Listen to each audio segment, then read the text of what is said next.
হামলা পাল্টা হামলায় কাঁপছে মধ্যপ্রাচ্য।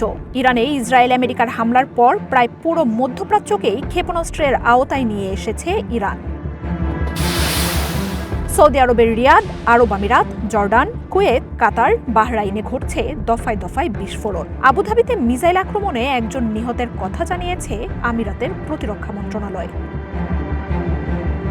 এদিকে মধ্যপ্রাচ্যের নজিরবিহীন এই সংঘাতের ঘটনায় তোলপাড় চলছে আন্তর্জাতিক মহলে। সিএনএন বলছে, মধ্যপ্রাচ্যে একযোগে এমন তীব্র সংঘাতের ঘটনা আগে কখনোই ঘটেনি। অস্তিত্ব সংকটের মুখে থাকা ইরান নিজেদের সর্বশক্তি নিয়েই আক্রমণে নেমেছে বলে ধারণা করা হচ্ছে। দ্রুত পাল্টাচ্ছে পরিস্থিতি। মধ্যপ্রাচ্যের দেশগুলোর বাসিন্দাদের দ্রুত নিরাপদ আশ্রয়ে সরে যাওয়ার নির্দেশনা দিচ্ছে পশ্চিমা দেশগুলোর দূতাবাস।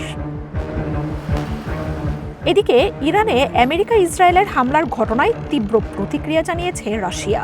দেশটির সাবেক প্রধানমন্ত্রী মেদভেদেভ বলছেন, ইরানে হামলায় আমেরিকা নিজের আসল রং দেখিয়েছে। কূটনীতি প্রত্যাখ্যান করে হামলার ঘটনায় ওয়াশিংটনের তীব্র সমালোচনাও করেছে দেশটি। তেহরানের সাথে সমঝোতার ইচ্ছে ট্রাম্পের কখনোই ছিল না বলে অভিযোগ করেছেন মেদভেদেভ। আলোচনাকে ট্রাম্প যুদ্ধ প্রস্তুতির কাভার হিসেবে ব্যবহার করেছেন বলেও দাবি এই নেতার।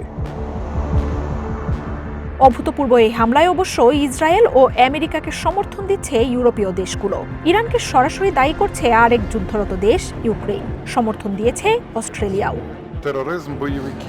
হামলার ঘটনায় উদ্বেগ জানিয়ে সব পক্ষকে সংযত হওয়ার আহ্বান জানিয়েছে সুইজারল্যান্ড। ইসরায়েল আমেরিকার হামলা মধ্যপ্রাচ্যকে ধ্বংসের দ্বার প্রান্তে এনে দাঁড় করিয়েছে বলে সমালোচনা করেছে মালয়েশিয়া। মার্জিয়া উপমা, ওয়ান ইন্টারন্যাশনাল ডেস্ক।